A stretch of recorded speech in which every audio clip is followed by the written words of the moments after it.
Vidéo un petit peu particulière aujourd'hui parce que je vais te partager toute mon expérience d'e-commerçante. Je te montre comment je suis passée de ça, puis à ça avec ma boutique en ligne de vêtements. Et ce que j'appelle ça, c'est tout simplement mon chiffre d'affaires mensuel. Je pense que toi aussi, tu rêves certainement d'avoir des ventes quasiment tous les jours dans ta boutique en ligne sans avoir à passer surtout toute ta vie sur Instagram ou même sur les marchés et les salons. Alors, je vais te partager ici mon retour d'expérience, mais ultra concret. Comment j'ai réussi à générer des ventes tous les jours dans ma boutique en ligne et surtout aussi pendant plusieurs années. Je vais te montrer ce que j'ai mis en place. Je vais te montrer certains chiffres, les stratégies, les ratés aussi, et aussi ce qui m'a demandé le plus de temps. Bref, tu l'as compris, installe-toi confortablement, je te dis tout et c'est parti.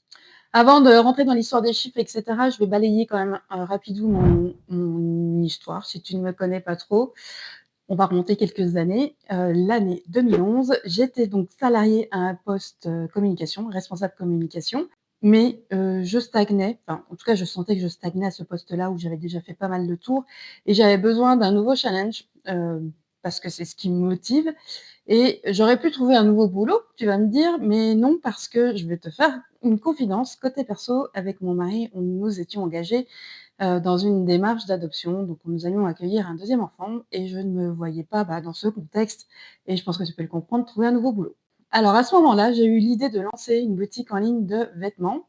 D'ailleurs, je me revois pendant les vacances d'été à Quiberon en train d'apprivoiser PrestaShop pour faire mes fiches produits. Bref, à l'origine, j'ai lancé cette boutique avec une idée de produit bien précise, mais qui a évolué avec le temps.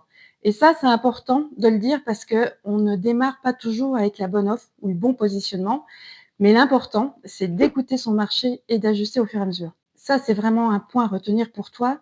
C'est OK d'évoluer, de changer de positionnement dans le temps.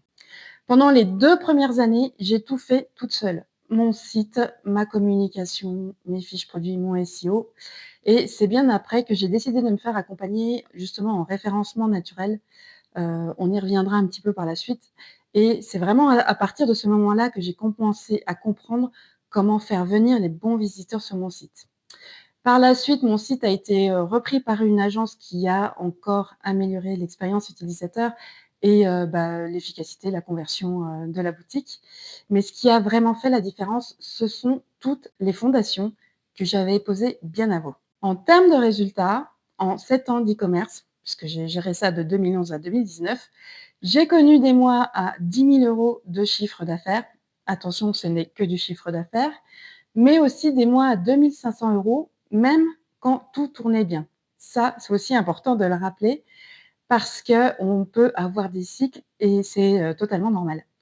Mais par contre, ce que j'ai réussi à maintenir sur la durée, c'est un flux constant de commandes, et ce, tous les jours. Et ce n'est pas du tout un hasard, ça a été vraiment le fruit d'un vrai travail de fond que je vais te détailler maintenant. La première chose que j'ai faite et que je te conseille de faire si tu te lances ou si tu as envie de te repositionner, c'est que j'ai commencé par travailler une marque forte et reconnaissable. Donc avant même de parler stratégie marketing ou SEO, je me suis concentrée sur l'univers de ma marque. Au départ, comme je te le disais en introduction, j'ai proposé une collection quelconque. Mais quelques mois après le lancement, je me suis rendu compte que je m'étais trompée de direction complètement.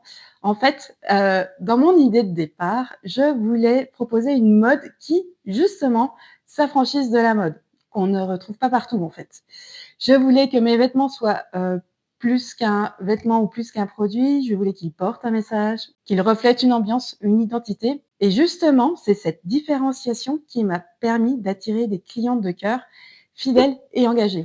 Mes clientes, au final, elles venaient pas juste pour une robe ou une tunique chez moi, elles venaient pour ce que la marque représentait ou leur procurait comme émotion, voire même sensation. En fait, mes clientes, elles voulaient sortir du lot, elles voulaient ne pas porter la même chose que les autres, elles voulaient porter de la couleur pour se sentir bien et donner le sourire aux autres. Et ce que je te dis là, ce sont vraiment les mots que mes clientes, utilisaient pour me parler, des vêtements, qu'elles recevaient de ma part. Et c'est à partir du moment où je me suis nichée en vendant des vêtements colorés d'Inde, et du Népal, un peu style des Iguales si tu veux, c'est à partir vraiment de ce moment-là que mes ventes ont décollé. et que mon client idéal, il s'est affiné au fur et à mesure. Donc si j'ai un conseil à te donner, c'est de trouver vraiment ce point de différenciation parce que sinon tu te retrouves noyé dans la masse.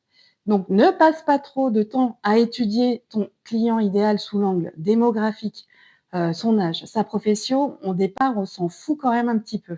Ce qui compte, c'est vraiment ce dont il a besoin. C'est que tu connaisses, ton client sous cet angle-là, son besoin pratique ou émotionnel qu'il ne trouvera que chez toi.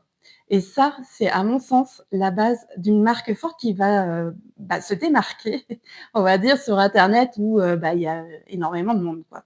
Et c'est pourquoi dans mon accompagnement Le Shaker, on commence par approfondir ce positionnement, le positionnement des créatrices pour que le site puisse justement transpirer aussi ce positionnement. Ensuite, j'ai mis en place une stratégie marketing sur l'année, sans promo, à gogo, comme je dis souvent.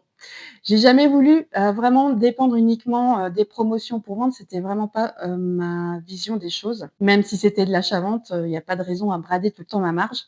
Alors j'ai construit une stratégie marketing, annuelle en m'appuyant sur les saisons, les collections et les événements de ma marque. Et ça, en ayant un petit peu ce planning, en tête ou en tout cas bien écrit, ça m'a permis de vendre régulièrement, même, hors période forte et surtout sans dévaloriser mes collections ni tuer mes marges d'ailleurs. Le problème malgré tout, c'est que j'ai été, contrainte de faire quand même des promotions à cause de la pression de la concurrence. Je t'en touche d'ailleurs un mot dans cette vidéo sur le Black Friday. Je te mettrai le lien, là et tu le retrouveras aussi, en description où je t'explique un petit peu mes choix. Troisième point important qui m'a vraiment permis de décoller et de vendre durablement, c'est que mon site a toujours été considéré comme le pilier de vente. J'ai toujours tout fait pour que ma boutique en ligne soit optimisée pour attirer du trafic et pour convertir. Alors, il faut dire que quand je me suis lancée en 2011, Facebook venait juste de voir le jour, mais moi, passer mon temps sur les réseaux, ça n'a jamais été vraiment mon truc. Avant de continuer, si toi tu es pareil, si tu n'as pas envie de passer tout ton temps sur les réseaux, j'ai filmé un atelier vidéo gratuit dans lequel je t'explique la méthode exacte pour vendre en continu sur ton site. Donc je te mettrai le lien d'inscription, tu, remplis un petit formulaire et tu reçois cet atelier. Pour en revenir sur mon site, je te disais donc que j'avais énormément travaillé, mon site, que je le considérais comme un pilier de vente pour qu'il puisse, fonctionner sans moi, même quand j'étais en vacances. Je me suis donc concentrée sur ces points-là et dans un premier temps, uniquement sur ces points-là. Des fiches produits, claires qui donnent envie d'acheter. J'ai essayé de travailler un max mes visuels pour que mes clients puissent se projeter, même si là, j'avoue, c'était pas du tout mon point fort. Par contre, j'ai beaucoup travaillé les points bloquants pour lever les doutes et limiter aussi les retours clients. J'ai notamment mesuré, j'ai vraiment pris le temps à chaque fois de mesurer chaque vêtement dans chaque taille pour donner les meilleures indications et évidemment, j'ai travaillé une navigation, hyper fluide. Tout a été pensé, si tu veux, pour que, la personne qui arrive sur mon site, elle trouve facilement ce qu'elle cherche et qu'elle ait envie d'acheter. L'objectif, c'était d'avoir une boutique qui transforme mes visiteurs en clients sans avoir à besoin de les convaincre moi-même, et passer du temps en message privé sur Instagram, ou en story ou je ne sais quoi. En termes de communication, la newsletter a toujours été pour moi, l'outil de communication le plus rentable et c'est peut-être l'outil le plus sous-estimé, chez les créatrices et pourtant, ma newsletter m'a permis de vendre et de fidéliser mes clients et ça, de semaine en semaine et de mois en mois. Je n'avais pas besoin d'être hyper présente sur les réseaux et pour être honnête, je postais 1 à 2 fois sur Facebook, sans vraiment de stratégie, sans stratégie du tout d'ailleurs, et j'avais mis un petit budget pub, tout à fait mini, pour que ça tourne régulièrement. Mais dans ma communication, que ce soit sur les réseaux ou sur la newsletter, j'ai essayé d'inspirer mon audience en proposant des idées de tenues complètes, ou des thématiques par, couleur comme tu peux le voir ici sur les captures d'écran. Oui, c'était très moche en termes de design, mais je peux te dire une chose, c'est que ça fonctionnait très bien. Pourquoi? Parce que je montrais mes vêtements tout en inspirant mes clientes. Avec la newsletter, j'avais en plus construit une, relation de confiance avec mes abonnés et j'arrivais à les informer des nouveautés, des coulisses et leur offrir aussi du contenu exclusif. Et puis l'un des éléments qui m'a quand même permis de décoller, c'est que je me suis, formée, surtout je me suis faite accompagner parce que, ben, au bout de 2 ans, comme je te l'avais dit, j'avais pendant 2 ans tout fait toute seule, mais au bout de 2 ans, j'ai investi dans un accompagnement d'1 an sur le SEO. Un accompagnement à 4 chiffres quand même. Je savais où je voulais aller et bah, les compétences qui me manquaient, à ce moment, c'était très clair. Je voulais faire plus de chiffre d'affaires, donc il me fallait plus de trafic, ça c'était mathématique et pour moi, plus de trafic, c'était pas faire plus de posts sur Facebook ou me lancer sur Instagram.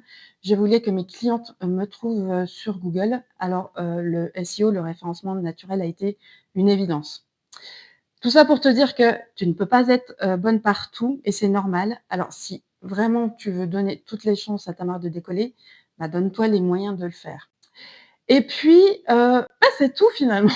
Tu vois, il y a pas eu de formule magique, juste des bases, solides, travailler avec cohérence et régularité, beaucoup de patience, mais aussi de persévérance et c'est vraiment ce qui m'a permis d'avoir des résultats stables sur le long terme. Pour boucler la boucle, j'ai fermé ma boutique en 2019, quelques mois après avoir créé Purple Banana, parce que, bah, très clairement, j'arrivais plus à gérer les 2 activités et je crois aussi, pour être honnête, que j'étais, de toute façon arrivée au bout du truc. Je passais ma journée à emballer des colis et c'est pas, ce qui me faisait kiffer à l'époque. Il aurait peut-être fallu que j'embauche pour passer, à l'étape supérieure.